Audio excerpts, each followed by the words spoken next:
स्वर्ण सिंह जी, ये जो जो चीज़ें आप गिना रहे हैं वो पहले से ही हैं। पहले से हमें पता है कि पावर सेंटर अलग हैं, पहले से हमें पता है कि आईएसआई वहाँ पे अपना एक अलग रूल चला रही है, सरकार हमेशा दबाव में रहती है, आईएसआई के भी, सेना के भी, और जिनको वो नॉन स्टेट एक्टर्स कहते हैं या बैड तालिबान कहते हैं या गुड तालिबान कहते हैं, वो सब दरअसल देखा जाए तो पावर सेंटर्स हैं और पहले से हैं। सतीश जी, मेरा सवाल ये है कि इन सब चीज़ों की जानकारी होते हुए भी जिस तरह की नीति हमने अपनाई या इस सरकार ने अपनाई शुरुआत से, क्या लगता है कि कहीं मिस कैलकुलेशन हुई, कहीं मिस रीडिंग हुई सिचुएशन की, इसीलिए आज इतना ज़्यादा सीमा पर हॉट परस्यूट देखने को मिल रहा है?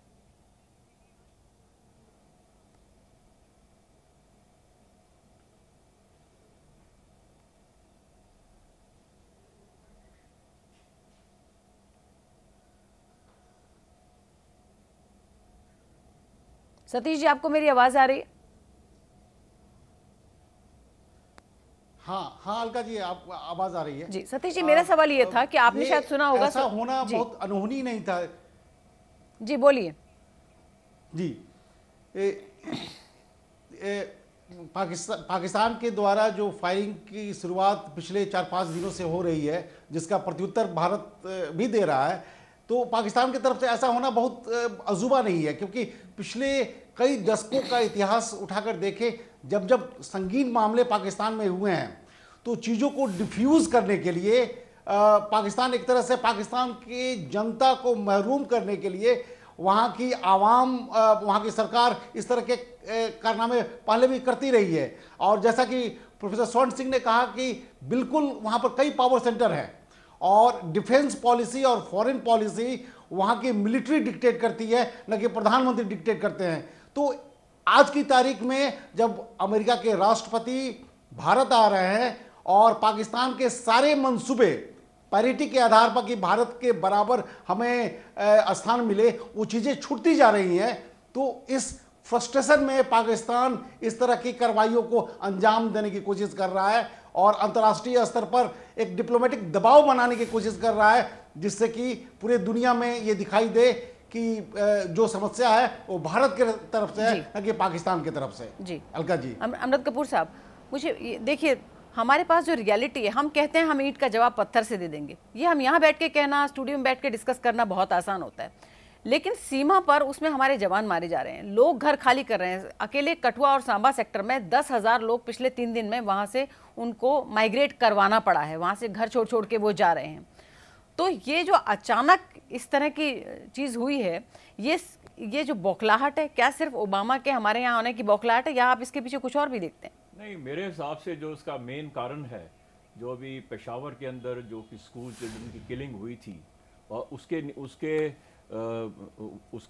मतलब के संदर्भ में ये काफ़ी पाकिस्तान की जो जमहूरियत है वो काफ़ी फायर के नीचे आई थी। जैसे बाकी चीज़ें कवर की गई हैं कि कंट्रोल सेंटर्स, आर्मी और आईएसआई है, तो ये इनका नॉर्मली पाकिस्तान सर्वाइव करता है इंडिया कार्ड के ऊपर,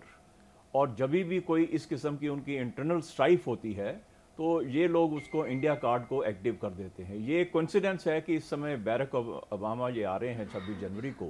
और उसके साथ में भी ये थोड़ा सा टेम्पो रेज कर रहे हैं। आपने देखा होगा कि जब कभी भी कोई भी पीस वार्ता या कोई भी विजिट जब भी होती रही है, उसके साथ में इन्होंने वायलेंस लेवल हमेशा पाकिस्तान ने बढ़ाया है। वाजपेयी जी जब गए थे, लाहौर गए थे, तब बढ़ाया था। आपने कारगिल का देखा, उसके बाद में आपने अनंतनाग की किलिंग देखी, तो ये एक इनका पैटर्न है। एक पैटर्न ये भी मुझे लगता है कि जब भी कोई डिग्निटरी, जब भी कोई भारत में आने वाला होता है, क्योंकि हम बिल क्लिंटन के टाइम से देख रहे हैं, उसके ठीक पहले ये लोग बड़ी साजिश करते हैं, बड़ी साजिश को जिसे कहते हैं, सिर्फ आपके रिसोर्सेज को डिप्लॉय करने के लिए, आपको डिफ्लेक्ट करने के लिए, ताकि आपका जितने भी आपकी सिक्योरिटी है उसके अंदर किसी ना किसी तरह से आपके ऊपर प्रेशर डालने के लिए। तो ये इनकी पाकिस्तान की आप देखोगे कि हिस्ट्री है, ये परंपरा है, और हम इसको अच्छी तरह से टैकल कर रहे हैं। हमारे बीएसएफ भी, हमारी आर्मी भी। इस समय आपने देखा होगा कि इनका थ्रस्ट है वो प्लेन्स एरिया में है, क्योंकि जो ऊपर के एरियाज में काफ़ी बर्फ़ पड़ी हुई है और वहाँ पे इस किस्म की एक्टिविटी ये लोग नहीं कर सकते। इसलिए ये इन्होंने जो जम्मू सांबा सेक्टर, अर्निया सेक्टर चुना हुआ है जो प्लेन्स के अंदर है, और ये आमतौर पे ये आगे कभी एक्टिवेट नहीं किया था। ये इंटरनेशनल बॉर्डर है, क्योंकि यहाँ ये कोई डिस्प्यूटेड नहीं है, लाइन ऑफ कंट्रोल नहीं है, तो ये एक किस्म की this is an act of war. अगर देखा जाए कि अगर आप इंटरनेशनल बॉर्डर को भी वायलेट करते हैं तो, बट इसके अंदर बड़ी असमंजस है हमारे लिए। जैसे अभी ये प्रॉक्सी वॉर की तरह वो कर रहे हैं, हमें प्रोवोक कर रहे हैं, और वो चाहते हैं कि हम कोई रिटेलिटरी एक्शन करें, इसको एस्केलेट करें। तो इसका इस समय हमें बहुत सूझबूझ से करनी पड़ेगी। वो सूझबूझ क्या हो सकती है इस पर मैं आऊंगी, लेकिन डिप्लोमेटिकली, फाइनेंशियली, उसके अंदर सैंक्शन, मैं इन पॉइंट्स पे अंदर वर्ल्ड ओपिनियन, तो ऐसी अमृत कपूर साहब, मैं इस पॉइंट्स पर आती हूँ बाद में, लेकिन इससे पहले हमारे साथ मेजर जनरल GD बख्शी साहब, स्ट्रेटेजिक एक्सपर्ट जुड़ रहे हैं। बख्शी साहब, आपका भी स्वागत है। हम ये बात कर रहे हैं कि ये नौबत क्यों आई फिलहाल, उससे आगे हम चलेंगे, लेकिन पहले ये कि अचानक ये जो हॉट परस्यूट है, अचानक इतनी गोलाबारी हो रही है, लोग पलायन कर रहे हैं हमारे सांबा और कठुआ सेक्टर से, 3 दिन में तो बहुत ज़्यादा बढ़ गई है, ये ऐसा क्यों है? आपसे मेरा सवाल ये है कि कैसे रिश्ते, एक बार शपथ ग्रहण समारोह में आते हैं नवाज शरीफ, उसके बाद शॉल डिप्लोमेसी होती है, साड़ी डिप्लोमेसी होती है, उसके बाद बच्चों की तरह सार्क के जो पहला दिन था, बच्चों की तरह नवाज शरीफ और नरेंद्र मोदी के बीच में बातचीत तक नहीं होती है। तो ये इस रिश्ते को आप कैसे डिफाइन करेंगे? देखिए, मैं कहना चाहूंगा कि पहल हमारे प्रधानमंत्री ने करी कि इस इलाके में सुलह हो, इस इलाके के अंदर हम पीस और प्रॉस्पेरिटी ला सकें सार्क के दर्जे के ऊपर। लेकिन जैसा कि हर बारी हुआ है, जैसे ही कोई इस प्रकार की वारदात होती है और हम लोग कोशिश करते हैं शांति लाने की, तो जो पाकिस्तान की डीप स्टेट है, पाकिस्तान की फौज है, वो उसी वक्त उसको डिरेल करने की पुरजोर कोशिश करती है। और उन्होंने तो इस प्रकार जो नवाज शरीफ के खिलाफ ऐसा अभियान चलाया क्वादरी साहब के जरिए, इमरान खान के जरिए, कि वो तो बिल्कुल ही नाकारा करके रख दिया उनको। और अब पाकिस्तान ने उसके साथ साथ न केवल इंटरनली ये सब छेड़खानी करी है कि उन्होंने जो है सीमा के ऊपर बिल्कुल ही